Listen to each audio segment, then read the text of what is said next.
If you're making the jump from paper to digital, or you're already in it and wondering why it feels so much harder than it should, my friend, this video is for you. Today, I'm covering 6 things I wish somebody had told me before I made the jump 17 years ago. And I ranked them on purpose. We're starting with the stuff that made me want to throw my tablet across the room, and building all the way up to the one thing that makes most beginners quit altogether. Let's get into it.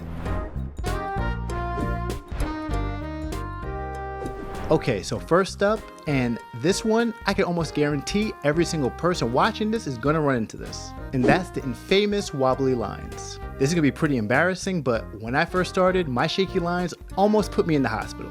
So just to be clear, not because my art was so bad that it gave me a heart attack or anything like that. It was because my lines were so shaky, I genuinely thought something was wrong with my hand. Like, I'm thinking to myself, like, do I have a tumor? Should I be calling somebody? You see, when I'm drawing on paper, everything was smooth and everything just feels natural. But the second I picked up the stylus and started drawing on a tablet, it pretty much looked like I was drawing while riding off-road. Not great stuff. And here's the thing that nobody told me. The problem was never my hand. It was more of the settings I was using. You see, almost every program out there has some version of a line smoothing or a stabilizer setting. It goes by different names depending on whatever program you're using. You see, in Procreate, it's called the stabilization setting. In other programs, it might be hidden in your brush setting or in just in your general preferences. But trust me, it's there. And when you turn it on, the app basically cleans up your line as you draw. So what shows up on screen looks way more controlled than what your hand is actually doing. Now, do you see the difference? It's the same hand, same stroke, just a different setting. So before you do anything else, before you draw a single thing, go to Google, type your program's name, and also follow it with line stabilizer.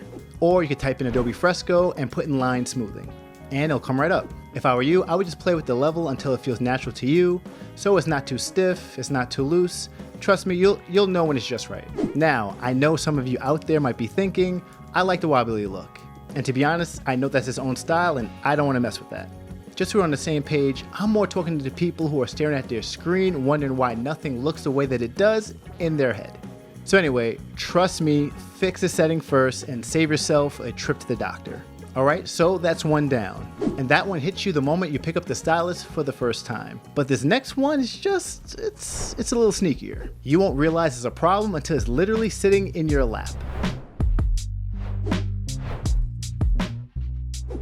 And that's drawing on glass. And let's think about it for a second. From the time we're kids, every single drawing we've ever done has been on some type of paper surface. You see, paper has texture. In some cases, it has a little bit of grip. It pushes back a little when your pencil moves across it. And you don't notice it until it's gone. Because when you pick up a stylus and draw on a tablet screen for the first time, that feedback disappears completely. And in my opinion, drawing on glass is a humbling experience. So you're watching your hand move and the stroke is just, it's doing its own thing. And when you go to draw a curved line, you have your hand going in one place and for some reason, the stylus lands in a completely different place. And for me, it just messes with your head. Before I got a screen protector, drawing on my iPad with my Apple Pencil felt like my pen was just ice skating. By the way, I'm not talking about like graceful poetry in motion type of skating. I'm talking about slipping and sliding all over the place type of skating. Not great. But here's the good news. This is one of the most fixable problems on this entire list. A lot of companies now make textured screen protectors specifically designed to make tablets feel more like paper. The one I use on my iPad is paper-like, and it adds just enough friction that my stylus actually grips the surface and my strokes start to feel way more controlled and natural. And the best part, it protects my screen, so I guess that's an added bonus. I've also found some other solid options around $9 that have held up for a long time. So I guess what I'm saying is you don't have to break the bank to get one of these. Now, if you're working on a Wacom pen display, I personally haven't tried screen protectors on those, but my friends swear by them. From what they told me, the same paper texture protectors exist for Wacom tablets, and the difference is night and day. So if that's your setup, I would say it's worth looking into. And if screen protectors just aren't your thing, some stylus brands also sell different nib options. And by the way, for those who don't know, I'm talking about the little tip on your pen that gives you more grip on the surface. I haven't used much beyond what is given to me when I buy the tablet, but I heard they do work. So what would be my personal move? I would start with the texture screen protector. It's affordable, it's easy, it generally makes drawing feel more like what you're used to. And real quick, before I keep going, if any of these is already saving you from finding out the hard way, do me a favor and paint that subscribe button. Sound good? All right, let's get back to it. So now that you got smooth lines and your pen isn't ice skating anymore, you should start to feel pretty good. But here is where things start to get expensive. And I don't mean money-wise. I'm talking about time, because the next one will cost you hours if you don't know about it going in. Probably the easiest concept to understand in digital art, and one of the hardest things to actually master when it coming from paper, is using layers correctly. So here's why I say that. You see, on paper, you just go. You start drawing and you slowly build the design as you go. There's no setup, there's no planning, you're just creating. But with layers, it's completely different. You're organizing your design and drawing at the same time. And if you're a creative person, that kind of thinking before you draw energy is probably not how your brain naturally works. So because it's a brand new skill, the only real way to figure out what works is just to make a whole lot of mistakes. Or, and by the way, this is what I did, you watch how other people set up their layers on YouTube and you basically borrow what they're doing. So you take what works and you throw out what doesn't.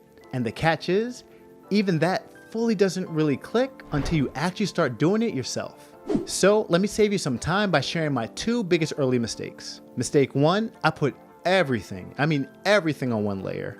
Every color, every line, every detail, all stacked on top of each other on one single layer. And to be honest, it felt fine when I was drawing, but the problem came after I was done, when I realized I couldn't go back and change anything without messing up the entire design. And that's literally the whole point of working digitally. Having the flexibility and being able to go back, make adjustments, and add to your design without starting all over. And unfortunately for me, I gave that up completely without even knowing it. Mistake number two, I overcorrected. Instead of one layer, I made a new layer every single time I drew something. A little line here, adding a little bit of color over there. I all put it in different layers. Until after a few hours, I looked up and I had almost 100 layers. I had no idea where anything was, which is honestly just as bad as one layer, because now I'm spending more time going through my file than actually drawing. And do you know what the worst part is? That's when you spot a random mark that shouldn't be there and you want to delete it, but you have no idea where it is in the sea of layers that you have. Yeah, it's not good. So let me tell you where I landed, and let me just tell you what I figured out. When you're just starting out, just keep it simple. 3 layers, one for your line art, one for your color, and then another one for the details. That's it. So what this does is it gives you enough separation to actually go back and make changes without turning your panel into a scavenger hunt.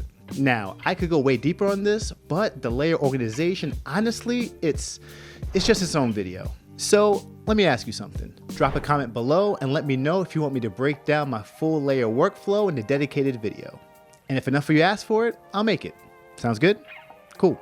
There is another problem that's less about a mistake and more about a mindset. And honestly, this one held me back longer than I want to admit. So for those who don't know, I'm a self-taught artist. And when you learn something on your own, you kind of assume the way you figured it out is the way everybody does it. Unfortunately for me, nobody corrects you, nobody shows you a different way. So when I first started, I just assumed you had to draw everything from scratch. Every element, every line, every texture.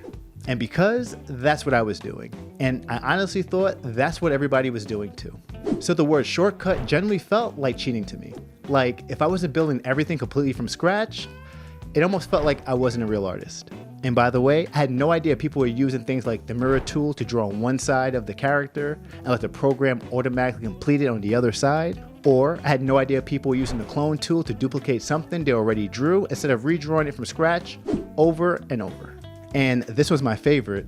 I had no idea people were using a color tool that helps you to pick one color and then it generates hundreds and hundreds of combinations you can use for your artwork. So when you're painting, you're not guessing and hoping that your colors don't clash. You see, coming from paper, you're probably picking your colors just by eyeing it, or maybe you're one of those people that were using a physical color wheel if you were really serious about it.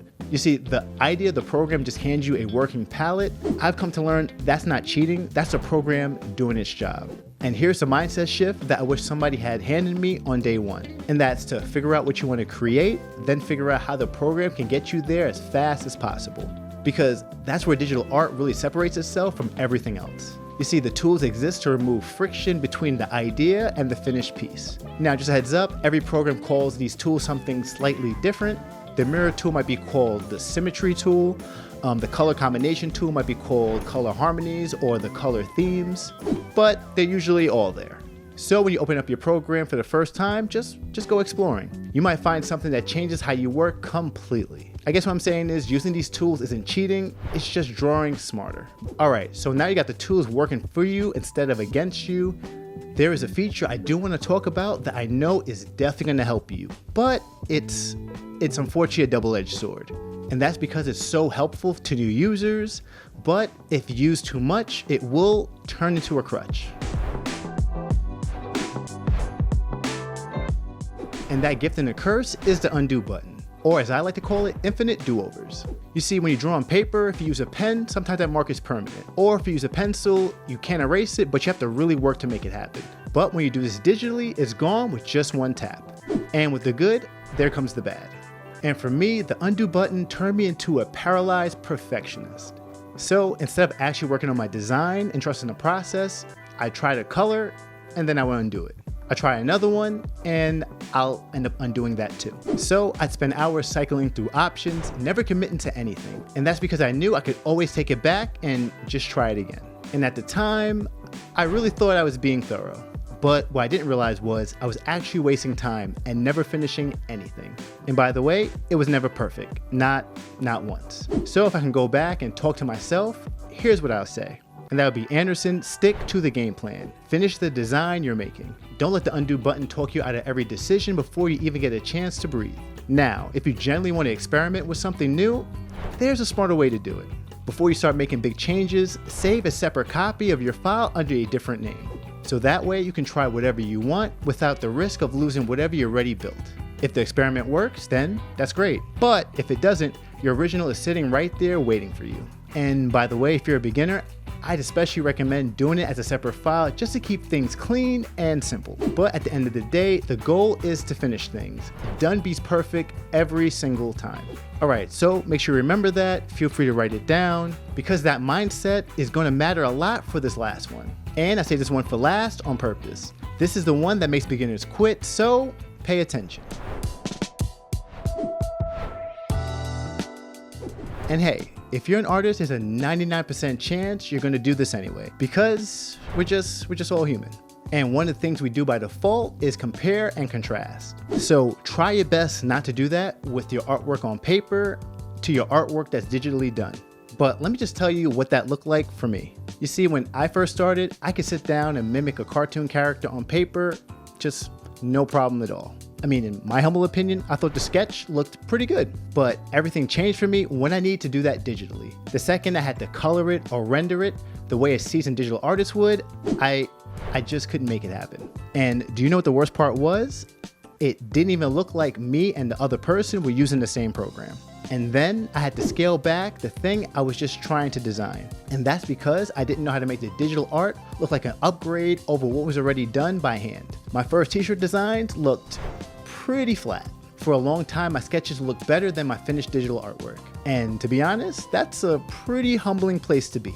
But here's the thing. I had to remind myself, going from paper to digital is like going from an automatic to a manual car. Because you're still driving a car, you still know how to drive, but the process of doing it is completely different. And your hands don't know where anything is yet.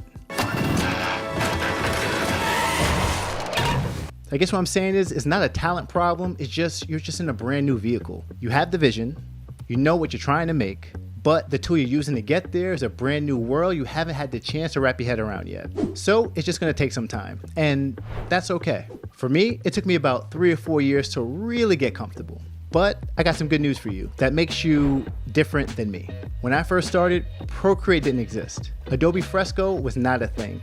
Drawing on an iPad wasn't even the experience that you guys have today. And also, Adobe didn't even have the subscription model yet. which meant the programs were way harder to learn because the companies built them weren't thinking about beginners at all. The good thing about today is the tools are literally designed to make it easier, which means the learning curve is going to be way shorter than mine was. So when it's time to sit down and work, don't stress yourself out on what your design looks like on paper. Just focus on getting 1% better than you were the last time. And I promise you one day you'll feel like you're drawing on paper again. Just digitally. And that's the 6 things that I wish I knew. Now, if you're still trying to figure out what tablet to even start on, I have good news for you. I already did the homework for you, and I'll show you which one I get first in this next video.